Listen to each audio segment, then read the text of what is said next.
shuruudaha dowladaha xubnaha ka dowladda federaalka aqalka sare wuxuu qorsheynayaa in kalfadhiga lixaad uu guddiyo la tashiyo iyo xuquuq raadin haddii u diro dowlad goboleedyada si loo helo xog dhab ah oo ku saabsan xaaladda amni siyaasad dhaqaale iyo bulsho ee ka jirta deegaanada dowladaha xubinta ka ah dowladda federaalka 7 ilaalinta nidaamka federaalka ee dalku qaatay si waafaqsan qodobka 61aad farqadiisa 3aad iyo matalaadda danaha dowladaha xubnaha ka ah dowladda federaalka sida ku qeexan qodobka 71aad ee dastuurka ku meel gaarka aad iyo aad baad mahadsantihiin dhegeysiga wanaagsan intaasina iga dhaqan gudoomiye aad iyo aad buu mahadsan yahay haddana waxaan ku wareejinaynaa hadalka gudoomiyaha golaha shacabka mudane sheekh aadan maxamed nuur si uu kadib loogu wareejiyo furitaankii hadal jeedinta madaxweynaha mudane gudoomiye soo dhow بسم الله الرحمن الرحيم الحمد لله رب العالمين والصلاة والسلام على أشرف الأنبياء والمرسلين سيدنا محمد وعلى آله وصحبه وسلم مدعونا جمهورية فدرالك الصومالية قدوميها أغل السرع يو قدومك لبا أغل رجل الزارع حكومة قدوميها محكمة السرع قدوميها قبل كبنادر كمان هي لبانا لبا أغل دمان مرت شركة كسوق بشيء السلام عليكم ورحمة الله وبركاته الحمد لله إلى بام هذا ما أنت رسوناتي ما أنت أنا وفسحين أنا بتكسر لما يسني إن أنا أسكسر لابنو أن ما أنت تدق فرنينو كالفريق اللي حاد إلى هذا نقوم هذينينا فريتان كالفريق ذا قلياش برلمان كجمهورية فدرالك الصومالية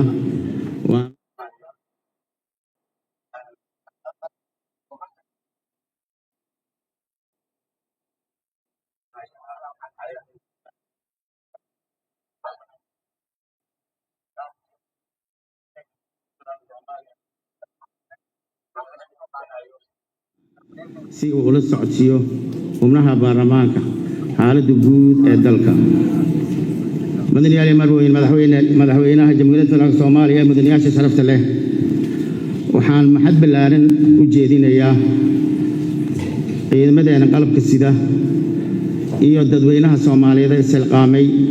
iyo xildhibaanada ka qayb qaatay yani dib u horeynta dalka cadawga Soomaaliyeed ummadda Soomaaliyeed u diiday nabad ku noolasho inay farax ku nooladaan dawladooda dhameystiran u diiday la dagaalankeedii si hagar la'aan u wajahay mahad ballaaran baan u soo jeedinayaa iyo bogaadin runtii waxaan la dhihi karaa in kastoo duruufihii wila dhamaanin naftooda xoriyaasha geesiyaasha ciidamada Soomaaliyeed iyo dadweynaha Soomaaliyeed silqaamay waxay qabteen arrin taariikhi ah oo runtii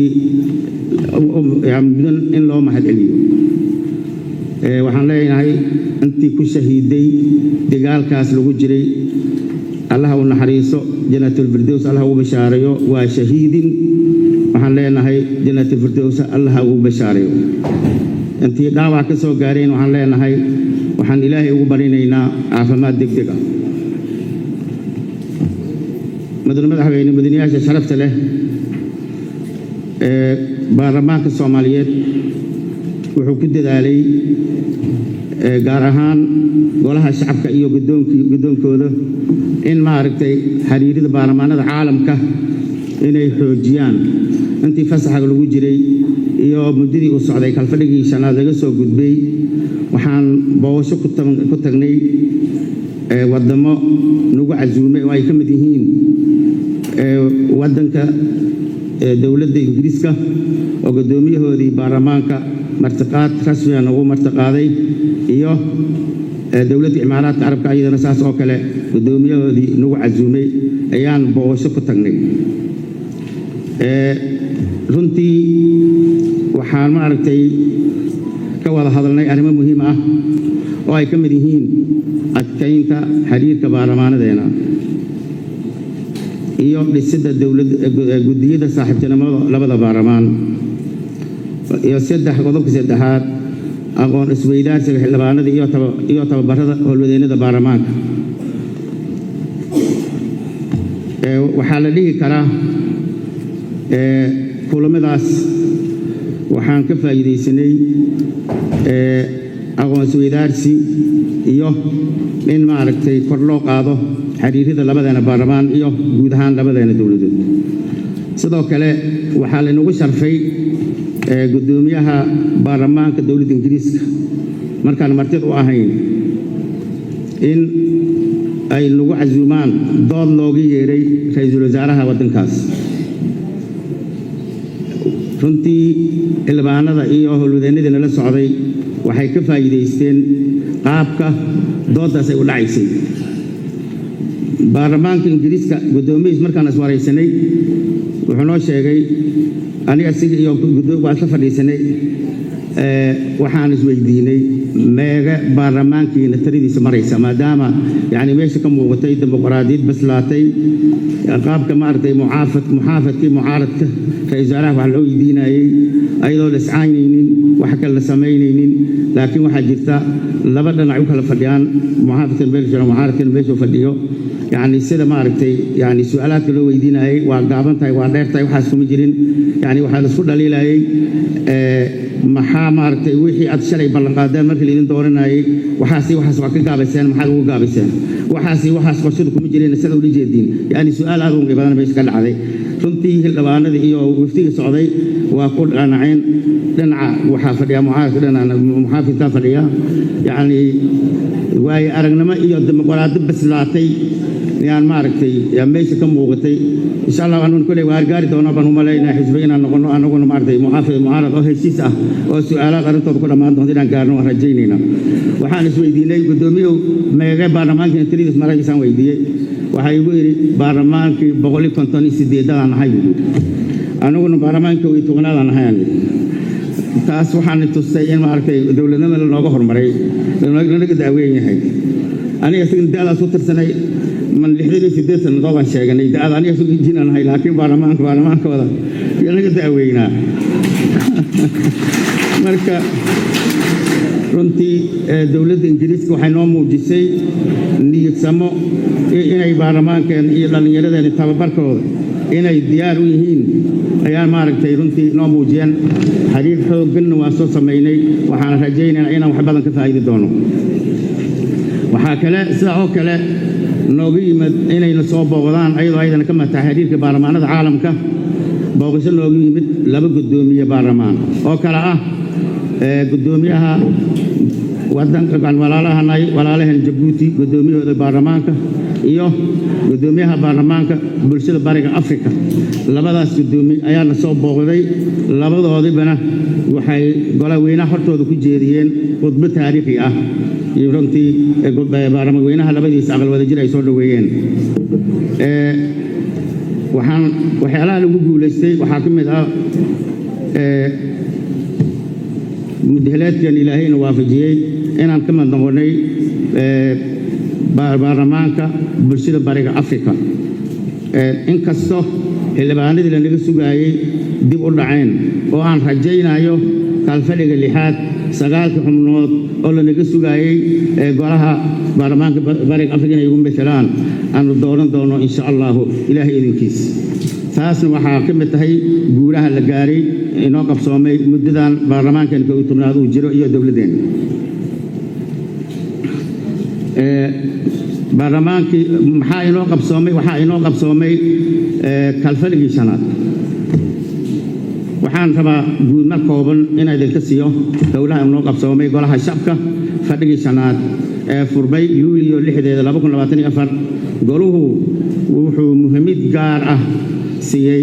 ansixinta shuruucda la xiriirta doorashooyinka. sidoo kale goluhu wuxuu ansixiyey 7 hindise sharciyeed 4 xeer 1 heshiis iyo ansixinta warbixinta xisaab xirka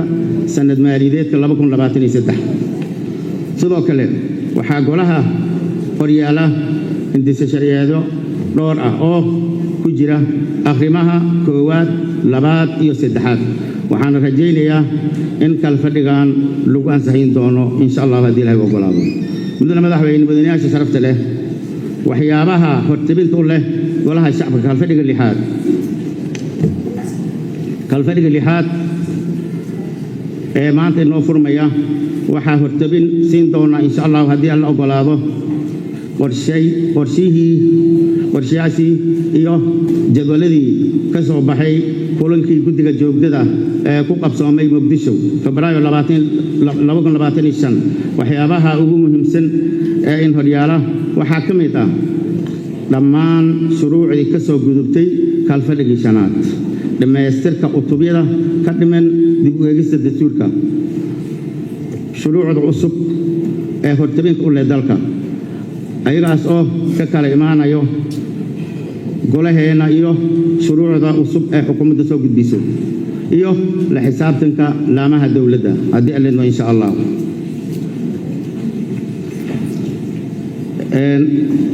mudane madaxweyne mudanayaasha sharafta leh waxaa muhiimad gaar ah iyadana noo leh dib u eegista dastuurka waxaan kalfadhigii afaraad kulankiisa 31aad ee wadajirka ahaa lagu ansixiyay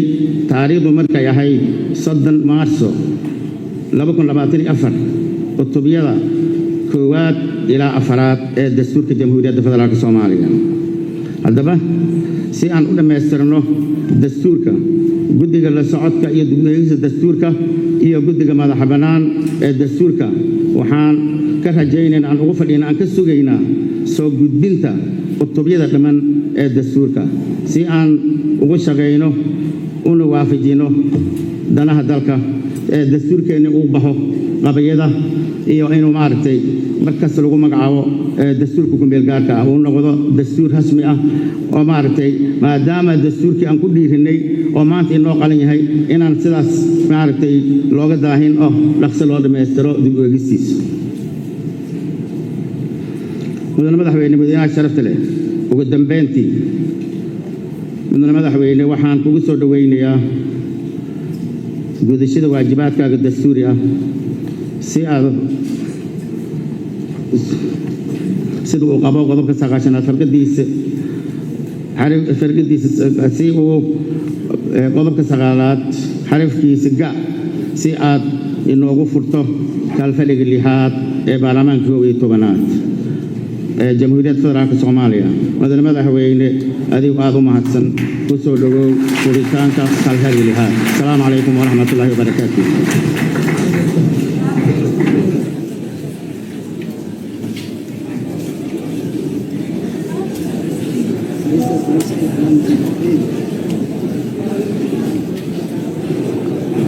ومعسنتين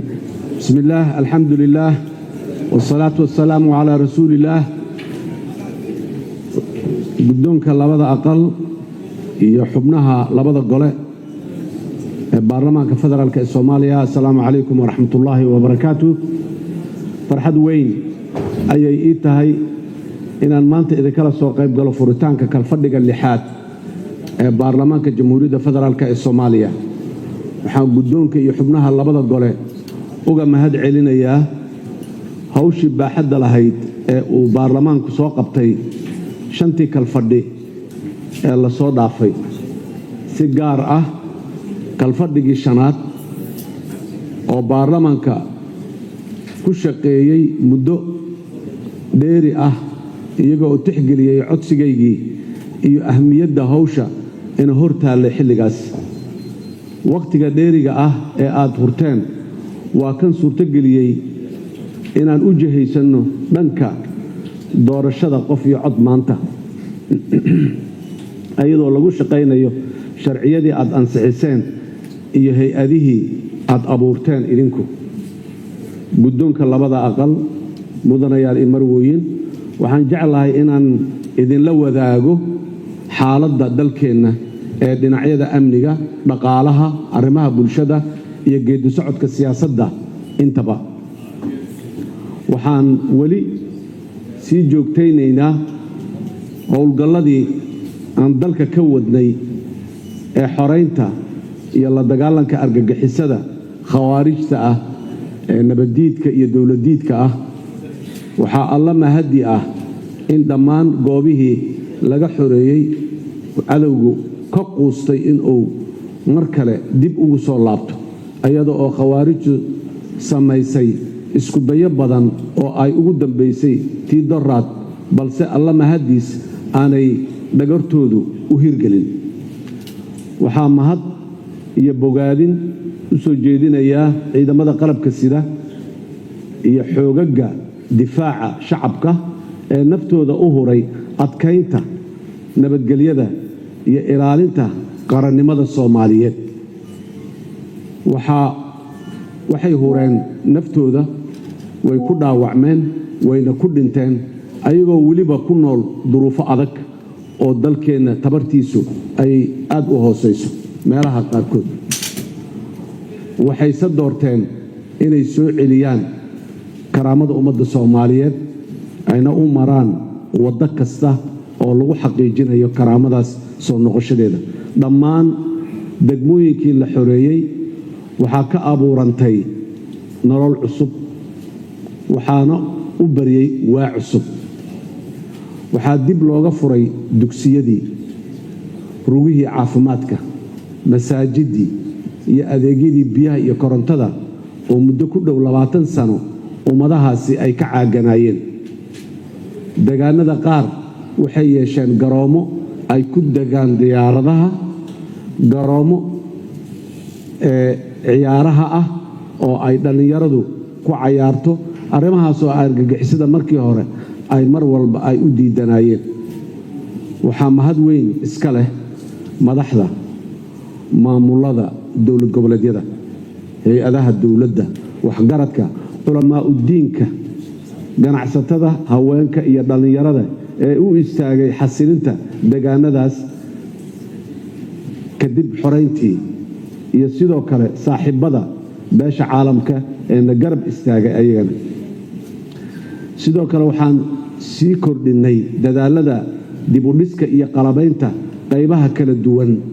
ee ciidamada oo ay ka mid yihiin ciidanka badda iyo ciidanka cirka kuwaas oo aan u diyaarinayno in ay ku filnaadaan difaaca badaheenna iyo hawadeenna intaba mudanayaal imaryoon waxaan u mahad celinayaa dowladaha ay Soomaaliya saaxiibka la tahay ee hiil iyo hooba la garab istaagay dhismaha iyo qalamaynta ciidamadeena qaranka gaar ahaan dowladda Mareykanka oo mar walba si buuxda loo garab taagan haddii ay tahay dhismaha ciidamada qaybahooda kala duwan iyo haddii ay tahay dagaalka aan khawaarijta kula jirno sidoo kale dowladaha kale ee saaxiibada ah ee ayagana noo muujiyey intaasoo kale waxaa xusid mudan in khawaarijta daacish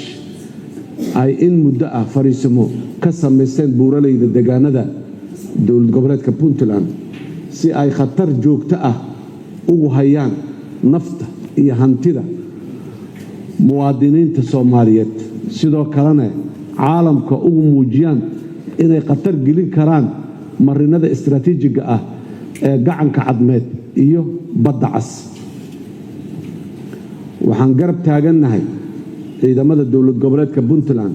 iyo shacabka reer Puntland ee sida geesinimada ah ugu bareeray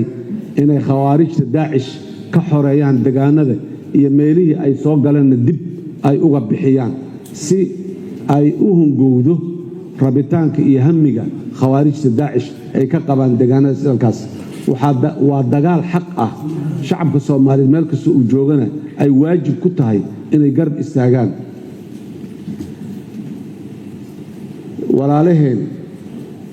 dagaalka ay ku jiraan ee xoreynta iyo iska caabinta argagixisada ah dowladda Soomaaliya waajib cad ayaa ka saaran in ay garab istaagto waana garab istaagayna xukuumadda iyo dowladda federaalka guud ahaan waxay magacaabi doontaa mar dhow guddi u qaabilsan sidii loo garab istaagi lahay taakulayn wixii awooddan ay saamaxayso loogu garab istaagi lahay ciidamada iyo shacabkaas halgamaya ee khawaarijta la dirirsan sidoo kale guddigaasi u xilsaaran ummadda Soomaaliyeed meel kastoo ay joogto dal iyo dibadba inay abaabulaan si looga hortago dagaalka khawaarijta guud ahaan dalka oo dhan ka socda gaar ahaanna deegaanadaas oo daacishtu ay khatarta maanta ku hayso waxaad dhammaantiin la wada socotaan inaan ku jirno marxalad kala guur ah oo lagu soo gabagabaynayo howlgalladii ciidamada ATMIS dalkan ay ka hayeen laguna bedelayo ciidamo kooban shaqadooduna qeexan tahay oo beddelkoodii qabanayo tiro ahaanna ka yar waajib ahaanna waajibka ay qabanayaan oo aad iyo aad u qeexan yahay dowladda federaalka Soomaaliya ayaa go'aan ka gaaraysa tiradooda wadamada ay ka imaanayaan iyo goobaha ay ka howlgalayaan intaba xilli hore ayaynu bilownay isku tashi dagaalka maanta dalka Soomaaliya ka socda ee khawaarijta lagula jiraayo wuxuu ku tiirsan yahay oo ku taagan yahay dhinac walba uu yahayba haddii ay tahay midkaad daacish ee hadda ugu dambeeyay ee lagula jiro gobollada waqooyi bari iyo haddii ay tahay kii shabaab ee lagu soo jiray labadii sano ee lasoo dhaafay intaba wuxuu asal u ah tiir dhaxaad oo ku tiirsan yahay waa dadka Soomaaliyeed ciidamada Soomaaliyeed dhaqaalaha Soomaaliya iyo intii suurtagal ah kabka aan ka helnay beesha caalamka intaba inkasta oo dalkeena duruufo adag oo badan oo dhinacyo kala duwan ay ka jiraan iyo isbeddello cusubna ee caalamka maanta ayadana ay ka socdaan oo geopolitics waxa loo yaqaan caalamku uu isbeddelayo waxaan sii kasbanaynaa waan sii yeelanaynaa waaye aragnimo haddii ay tahay dhinaca geopolitics haddii ay tahay dhinaca gobolkan geeska Afrika aan ku noolnahay iyo xaaladaha ka jira iyo haddii ay tahay khibraddeena la dagaalanka argagixisada intaba mudanayaal iyo marwooyin kadib guushii deyn cafinta dhammaadkii sanadkii 2023 waxa aanu u howlgalnay in xoogga la saaro sidii Soomaaliya uga faa'iideysan lahayd khayraadkeeda ilaa iyo hadda waxaan si mas'uuliyad ku dheehan tahay uga baaqsanay inaan dalka deyn gelino oo aan deyn qaadano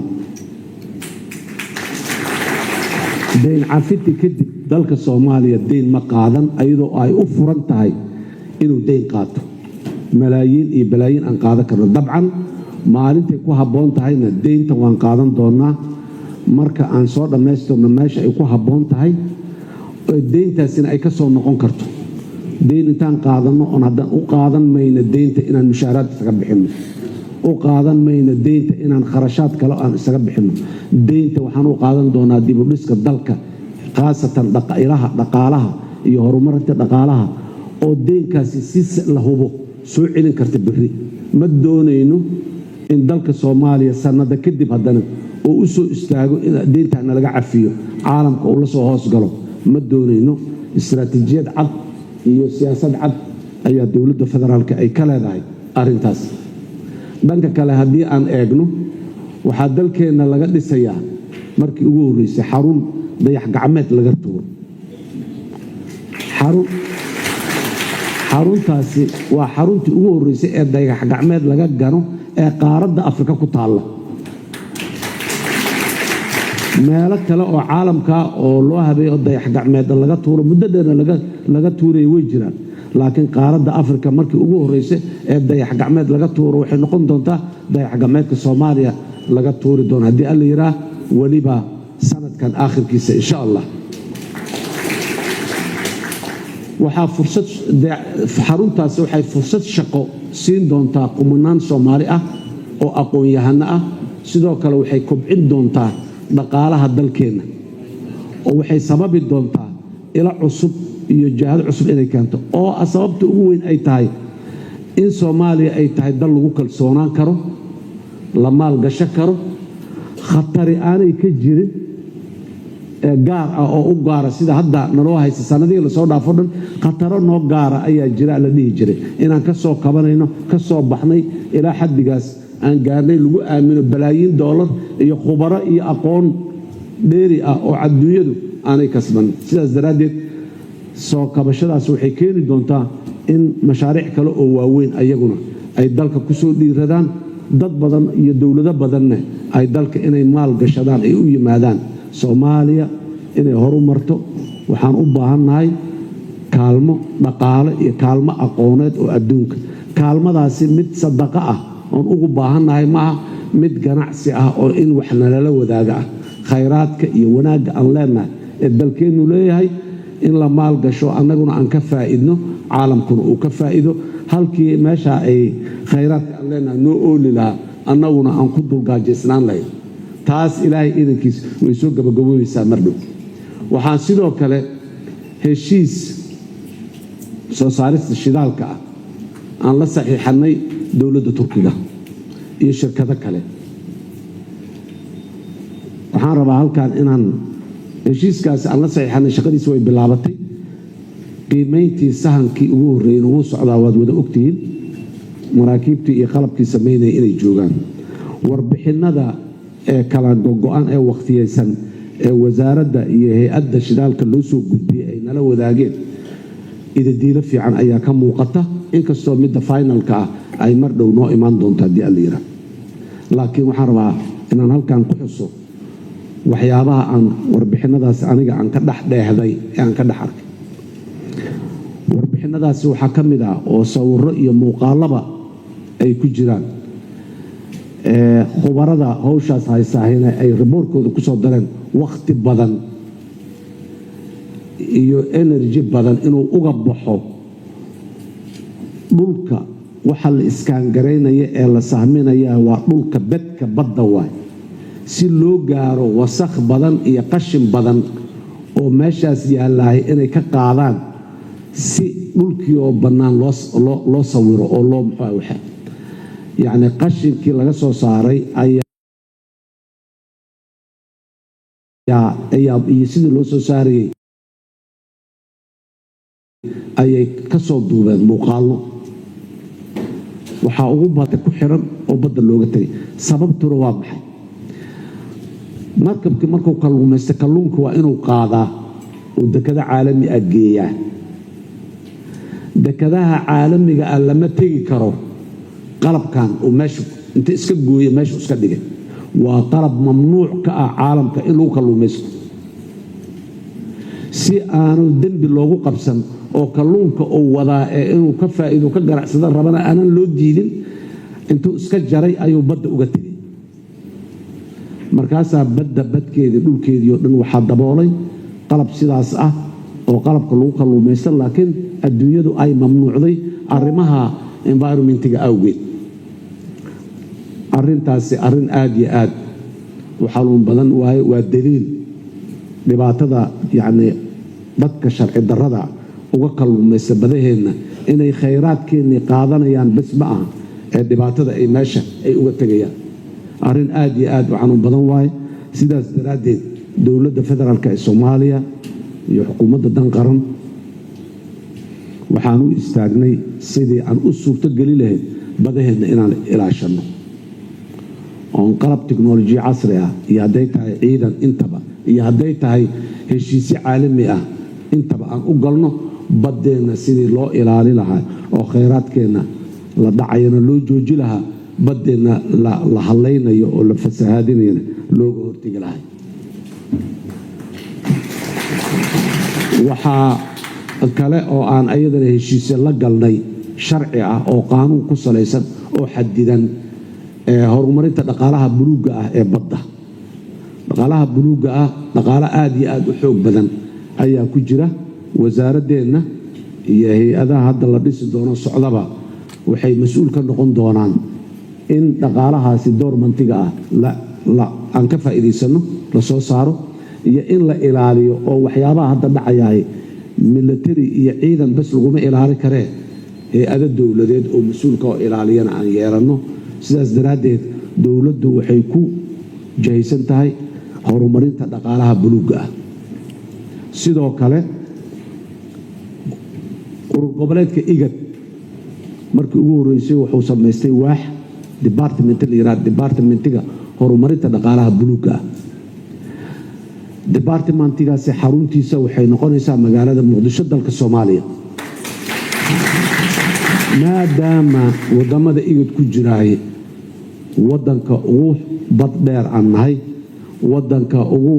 dhaqaale badan ama ugu khayraad badan dhinaca dhaqaalaha buluuga aan nahay igad waxay go'aansatay annaguna aan kala shaqaynay in halkan laga dhiso xarunta horumarinta dhaqaalaha buluuga ee igad marka ugu horeysana waxaan rajaynaynaa un dadaal ugu jirnaa weli in qof Soomaaliya oo xaruntaas oo madax ka noqda diyaaliyeena sidaan horey u sheegnay mudanayaal imarweyn Soomaaliya waxay u furan tahay ganacsi waxay u furan tahay maalgashi waxay u furan tahay horumar kasta oo dadka Soomaaliyeed ay ka faa'iidayaan nooc kasta uu yahayba waxa ayna ka guureysaa yaboohsigii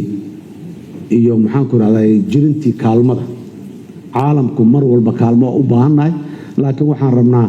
kaalmadii aan u baahnaa jirnay mid ka duwan inaan u baahano markaan oo ah aqoon maalgashi iyo diblomaasiyad caalami ah oo aan adduunyada kula macaamilna intaba waxaa sharaf weyn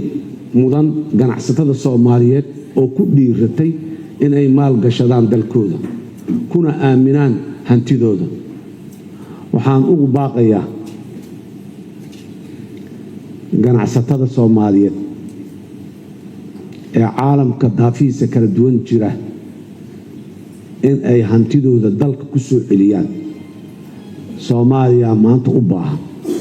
fursad kasta oo ganacsi oo laga faa'iidi karo caalamka ka jirtana midda ugu weyn maanta Soomaaliya ka jirta caalam dhismay horumaray wixii isku toosan yihiin ganacsiga laga dhax sameyn karaa waa xadidan yahay laakiin halkaani waxaa majaal kasta oo laga faa'iidi karo ayaa ka furan in laga ganacsado oo laga faa'iido waxaan ugu baaqayaa ganacsatada Soomaaliyeed inay maalgashigooda u soo jeediyaan dhankaas khaasatan dhanka wax soo saarka quudka daruuriga maalin walba in jawaan mucaawano ah oo noo yimaadaay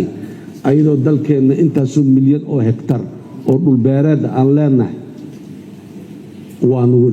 cadow ayaa dhulkii beeraha ku habsaday qaarna waan ka kicinay inta kale waan ku soconaa waan kicinaynaa laakiin waa inaan u diyaar garownaa aan leeyahay ganacsatada iyo maalqabayaasha Soomaaliyeed in ay beertaan ay waad ogaateen dagaalkii Ukraine iyo Russia ka dhaxdhacay ee food security-ga ama amniga quudka wixii uu ku keenay iyo adduunyada khalqalkii uu geliyay waxaan noqon karnaa meelaha udub dhaxaadka ama u noqdo xarunta wax soo saarka quudka daruuriga laba arrimood ayaa jirta oo isku xigo ku saabsan quudka mid waa amniga quudka waxa uu yahay qofka Soomaaliga ah muxuu u baahan yahay raashin dhammaystiran miisaaman meeqa kalori meeqa warka la yiraahdo midna waa food sovereign waxa la yiraahdo inaad xagga quudka aad gob ka tahay kayd aad leedahay adigu aad tahay midka laga soo dalbanayo adigu aad tahay midka aanan wax dalbanayn raashinka la cuno ee quudka ah midka aan dalbanayn marka marxaladda koobaad amniga la dagaalamayna amniga quudka la dagaalamayna wax soo saar laakiin jihada u soconaa wuxuu yahay inaan xagga quudka aan ka noqono gob hadii aan yiraahdo warbixinada ay soo saareen walaalayaal warbixinada ay soo saareen hay'adaha caalamiga ah sida IMF iyo World Bank waxay cadeynayaan kororka dhaqaalaha guud ee dalka dadka qaarkiis waa laga yaabaa inay ku yaraan beesadii socodkeedii iyo beesadii jabadaha ku dhaceysay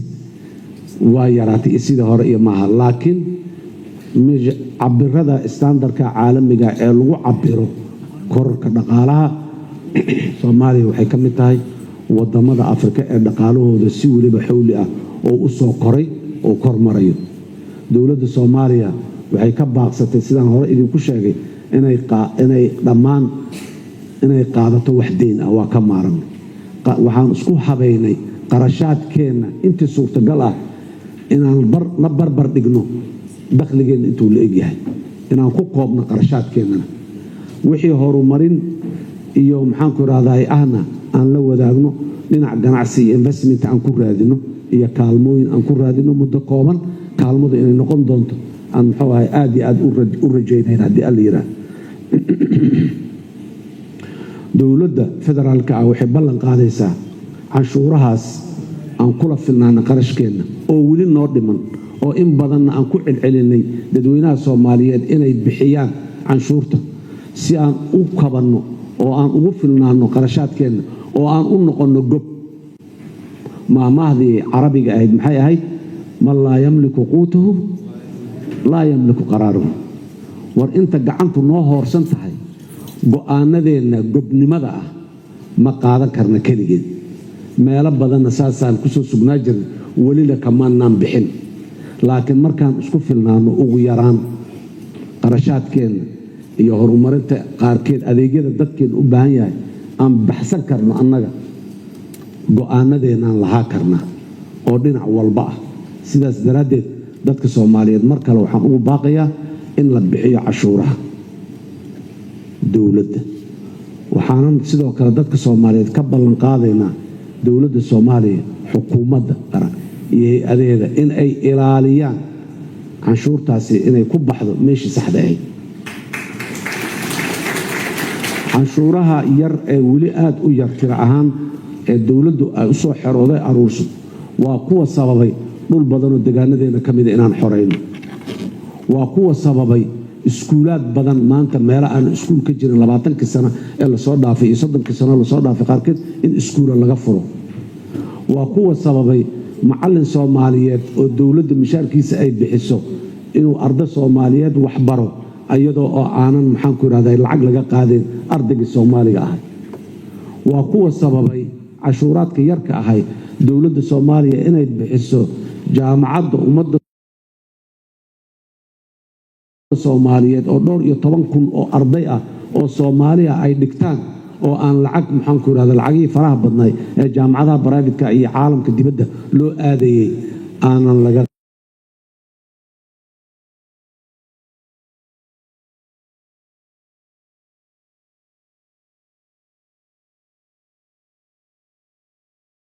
qaadayna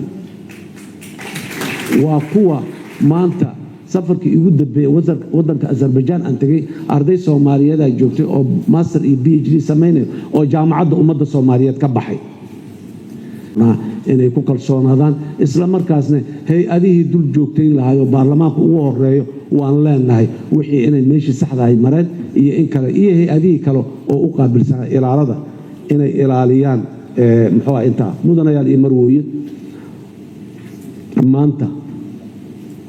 sidaan horeba idinku sheegay macallin Soomaaliyeed ayaa degmooyin aad iyo aad u fog arday Soomaaliyeed saake oo halkan fadhino hor taagan oo wax u dhigayo wax baraya shalay ma ay jirin maanta dowladda Soomaaliya waxa u suurto gashay iskuulka deegaanka fog ku yaala in koronto loo helo oo aan maalintii bas lagu dhiganin habeenkiina lagu dhigto oo dib loo soo nooleeyo mar dhow waxbarashadii dadka waaweyn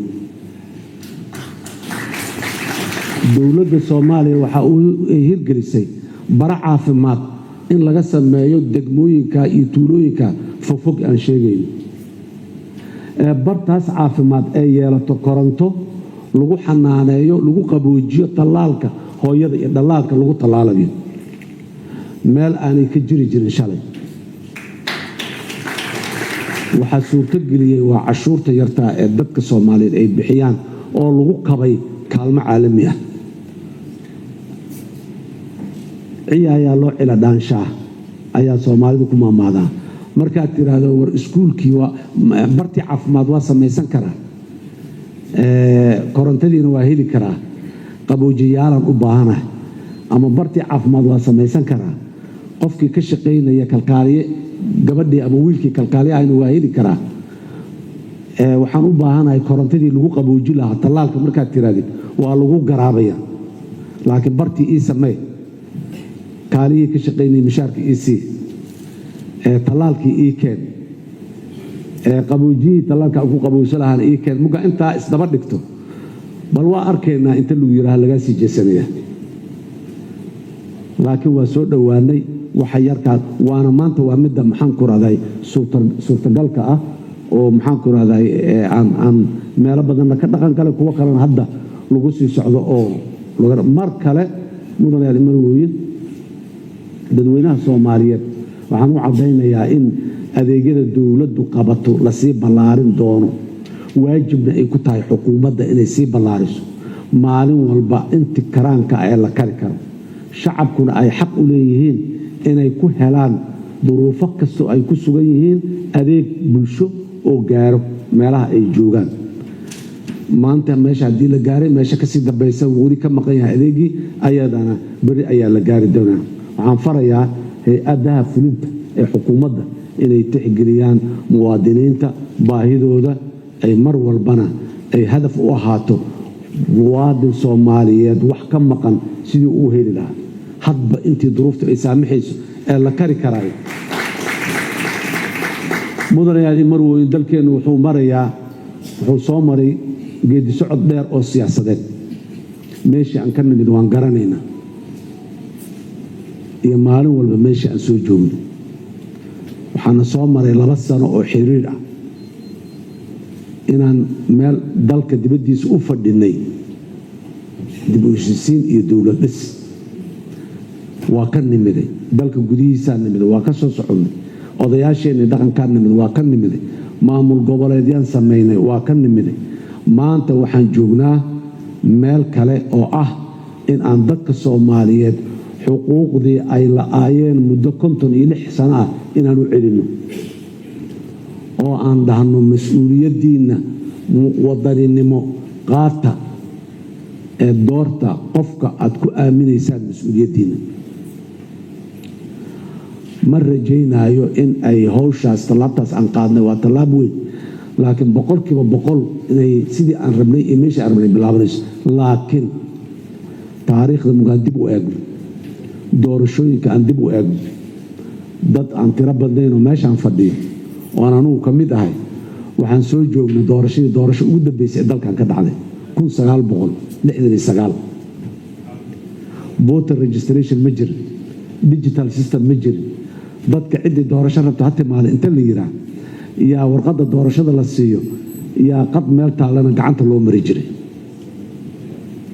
markaas qofka inta iska soo tirtira qadda hadduu ku guuleysto ku soo noqon jiray doorashada mar kale iyo mar kale haddana uu codayn jiray maanta doorashada adduunyada waxaa ka dhacda mid la yiraahdo hebel iyo hebel degmada balcad ku tartamaya labada kursi oo taalo hebel xagga istaag adna haysta war dadka balcadu ku daba sabta hebel iyo hebel kow lama 3 4 inta la yiraahdo hebel cadad badnaado doorashada qaatay la yiraahdo meeshaas kama bilaabayna maanta waxaan ka bilaabaynaa si hab system digital ah oo qofka codaynaya la yaqaano oo tirada dadka codaynaya la yaqaano oo meesha ay ka codaynayaan la yaqaano ayaan rabnaa inaan ka bilowno qalab iyo tiknoolajiyada casriga aan adeegsano waxaan rabaa baarlamaanka federaalka inaan u sheego hawsha noocaas ah qarashkeeda inta badan dowladda Soomaaliya bixisay malaayiin dollar ayay dowladdu bixisay oo qalabkaas iyo tiknoolajigaas lagu soo iibiyo budgetkii iyo qarashkii doorashadu nooma wada dhamma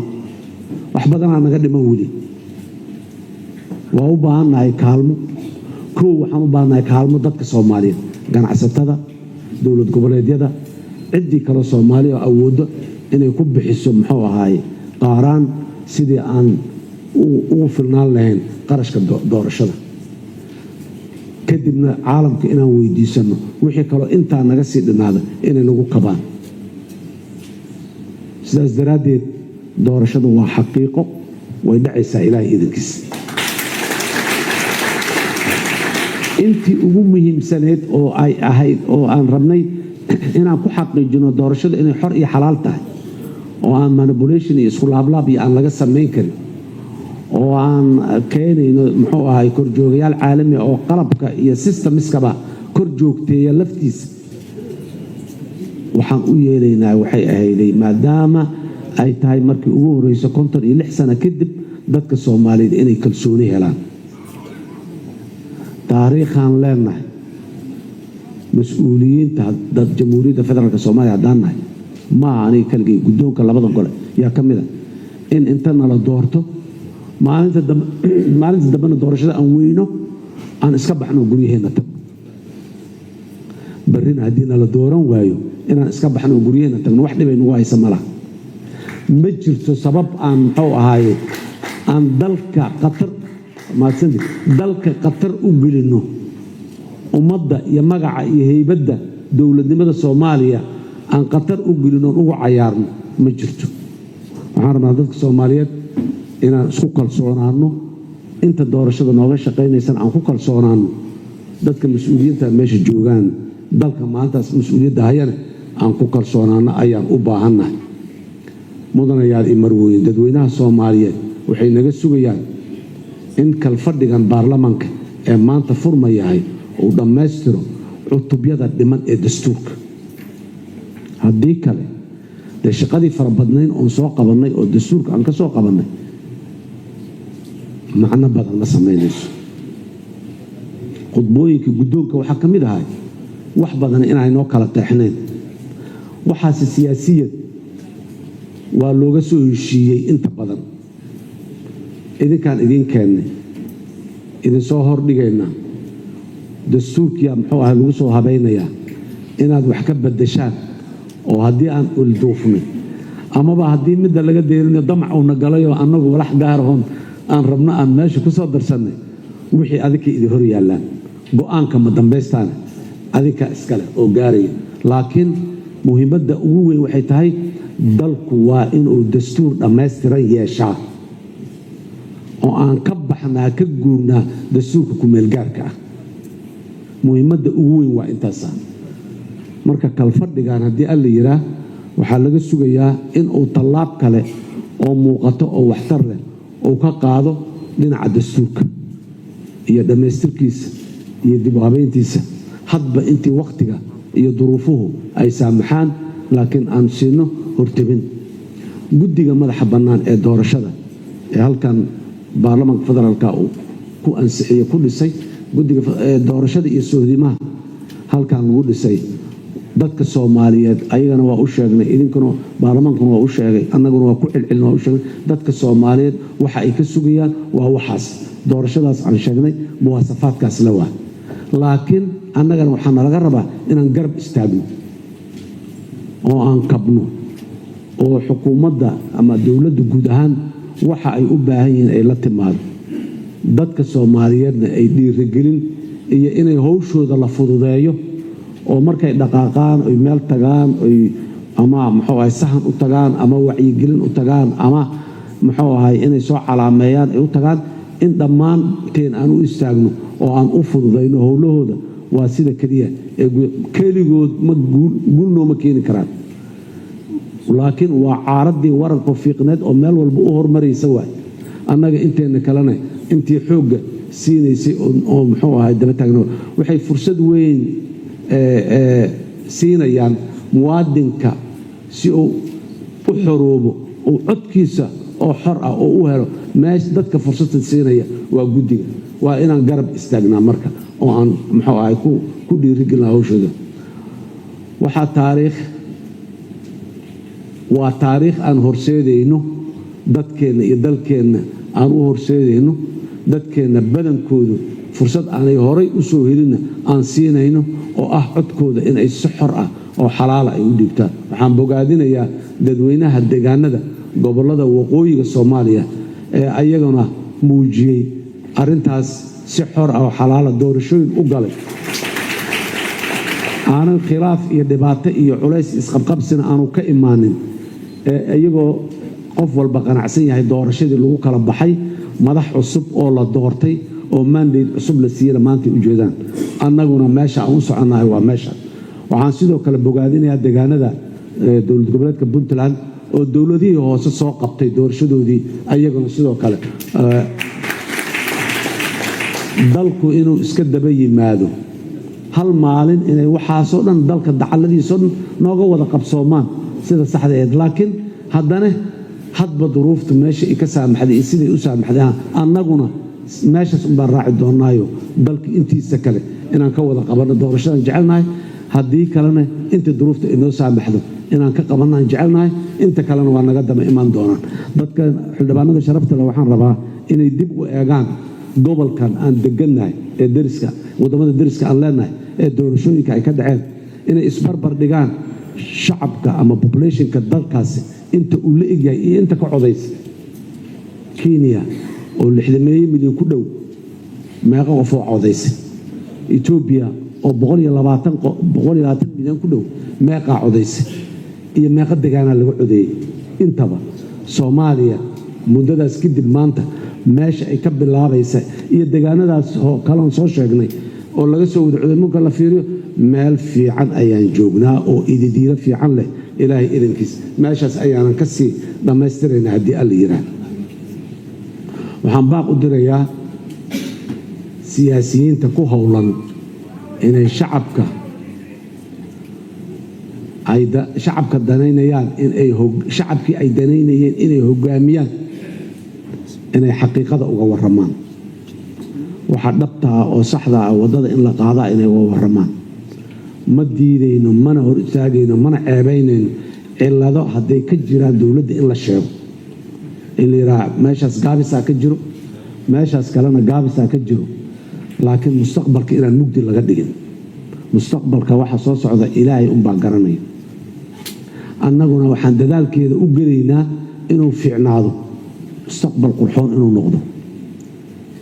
dadaal uguma jirno mustaqbal xun inuu yimaado sidaas daraaddeed in mustaqbalkana dadka loo qurxiyo wixii gaabis ee meel ka jirana la tilmaamo oo la yiraahdo meeshaas gaabisaa ka jira waa dow aan la diidi karin mudanayaal iyo marwooyin dadka Soomaaliyeed annaga ayay dhankeena soo wada eegayaan mas'uuliyiintii xilka ay u dhiibteen ee ay shala doorteen waa annaga sidaas daraaddeed waxaana laga rabaa in dadku waxa ay naga filayaan inay naga yimaadaan haddii ay naga wada imaan waayaan inaan soo gaarno meel dadku ay ku qanci karaan inaan dadaalnay laakiin duruufo ay waxyaabo qaarkood ay naga gaabiyeen ugu dambayntii waxaan jeclahay inaan idinla wadaago in kobaca dowladnimadeenna ay garab socdaan culaysyo taxadiyaad ama challenges ay garab socdaan kuwaasoo dhinac walba leh amni leh siyaasad leh dhaqaale leh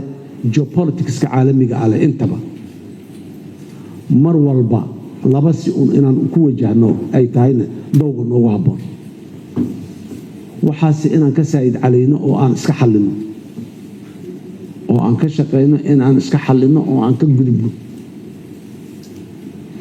haddii ay duruufteenna maanta jirto wax nagu adag ay yihiin khatarahooda iyo dhibkooda inaan iska xadidno oo aanay noo geysanin dhaawacyo idaame iyo waxyaaba muxuu ahay ama nahakiya ama dhibaatana dhexdhiga adduunyadu waa la kala danaysanayaa dal walbana dantiisa ayuu u taagan yahay mas'alada keliya ay jirta waxaa waaye dal walba intuu xoogan yahay oo danihiisa xambaaran karaa haddaanan danaheenna maanta wada xambaaran karin kuwa noogu daran intaan cayimanno kuwaas xoogga intaan saarno ma xambaaran karnaa maanta waxa doona waa sidaas sideedaba wax fiican iyo wax xun ma kala dooranayno wax sahlan iyo wax dhib badan ma kala dooranayno mar walba wax wada dhib badanaan kala dooranaynaa mar walba laba xaajo oo kala labaduba ay dhib badan yihiin yaan kala dooranayn waxaanu kala dooranaynaana inta aan soo sheegay midda noogu dhibka yar midda aan dib u dhiga karno na sugayso biri xalli karno iyo waxa alla midka ayaan kala dooranaynaa marka mar walba inay ogaadaan ayaan rabaa shacabka Soomaaliyeed in waxa aan kala dooranaynaa mar walba ay yihiin laba waxyaabood oo dhib badan ee aanay noo oolin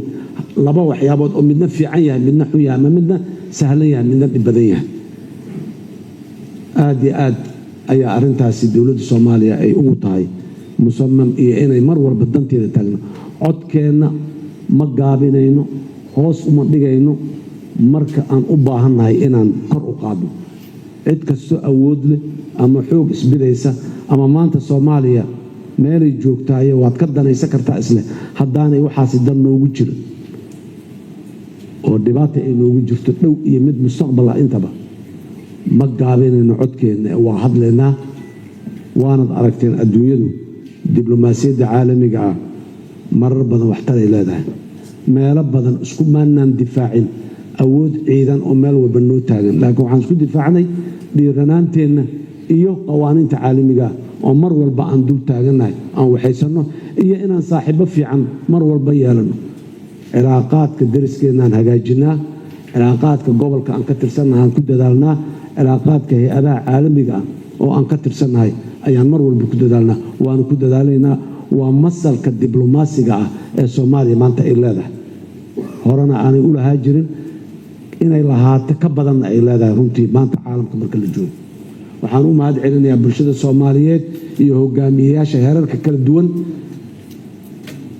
isku duubnida ilaa iyo hadda la muujiyey inta badan marka gurigeennu hagaagsan yahay dariskeenuna waa hagaagsan yahay dowladnimadeennuna waa hagaagsan tahay marka gurigeenna qaylada ka yeeraysaa ay badan tahay duruufaheenna gaarkaana way badnaanayaan aan ka shaqayna mar kasta qaylada gurigeenna ka dhex yeeraysaa inay yaraato dowladduna waxay xoog horey u soo saartay muddadii ay jirtay haddana ay saari doontaa in gurigeenna dhexdiisa qaylada ka yeeraysaa ay yaraato haddii aanan baabi'i karin inay walba ay yaraato oo mid yar ay noqoto ilaahay haddana way yar tahay waana kasii shaqaynaynaa inaan baabin waxaan rabaa dadka soomaaliyeed baarlamaanka federaalka inuu u banaaqo dowladda soomaaliya ka dowlad ahaan dhammaanteed iyo hay-adaheeda albaabadeeda waa furan yihiin mar walba waxay u furan tahay inay dhegaysato soo dhoweyso muxuu ahaaye fikirka kala duwan iyo talada kala duwan ee wax dhisaysa constructiveka ee sababaysa inaan hore u soconno fikir kasta oo meesha aan joogno inaan sii taagnaano sababayahay fikir fiican maaha fikir kasta oo dib inaan u noqonno oo meeshii shal aan ka nimiday aan ku noqonno sababayana fikir fiican maaha si kasta ha u cuslaado ha u dhibnaado waan heenjinaynaa waa qaadaynaa culayskiisa haddii fikirkaasi uu yahay mid horay laba tallaabo hore noo sii qaadaya haddii uu yahay ilaa iyo hadda waan fiicannahay nidaamka federaalka aan qaadannay waxa uu leeyahay unbaan la noolnahay nidaamka federaalka adduunyada dowladaha ugu waaweyn dhexdooda maanta waad maqlaysaan waxa ka jira sunnada nidaamka federaalka aan doorannay meelo badan faa'iidadiisa waa muuqataa laakiin dee waa wax man made ah qof dad ay sameeyeen cillado yaryar uu iska lahaan doonaa cilladahaasna mar walba waxaan uga gudbaynaa sida si ugu nabadgelyo badan xiriirkeenna caalamka waa soo sheegay waan qurxinaynaa intaan qurxi karno inta danaheenna ay la jaan qaadayso inta haybadeenna iyo sharafteenna dowladnimo iyo gobnimadeenna ay la jaan qaadayso nalala ilaalinayo ayaan annaguna lana ilaalinaynaa waana taas midda aan ugu dhaaranay dadka soomaaliyeed danahooda inaan ilaalino meel walbo aan joogno iyo waxaan ugu baaqayaa qaybaha kala duwan ee bulshada inay u istaagaan sameeyaan taariikhdeenna cusub ee ku dhisan adkaynta nabadgelyada geedi socodka dimuqraadiyadda ilaalinta midnimada qarannimada iyo isku tashiga dhaqaalaha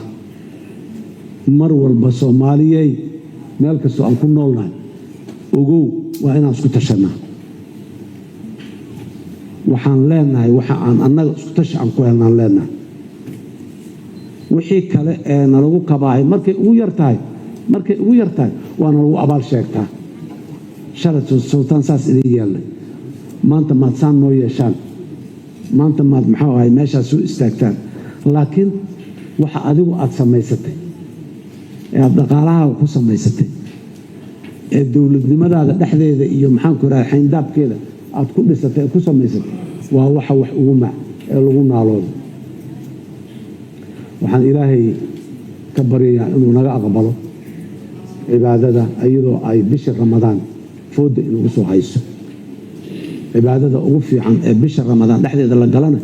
waa inaad waajibka ku saaran cibaadada ka sugo aad gudataa waa cibaado kale عن رجينا بشهر رمضان إن نون نقطة بالشقو بالدب وحرين بالدولة بست انت بإن نون نقطة وأن كوجولي سنة رجينا إلهي نوحن كبرينا إنه نوف بداية أرنتاس نحريستي سنة ونوع بس جبدي يقولانتكي حن لها حلبانة شرفت له قدومك ضمان كالفرد اللي حاد برلمان كفدرالك الصومالية ونوفرية آد آيات أمة سنتين قول أيان إذين رجينا يا والسلام عليكم ورحمة الله وبركاته ما سنتي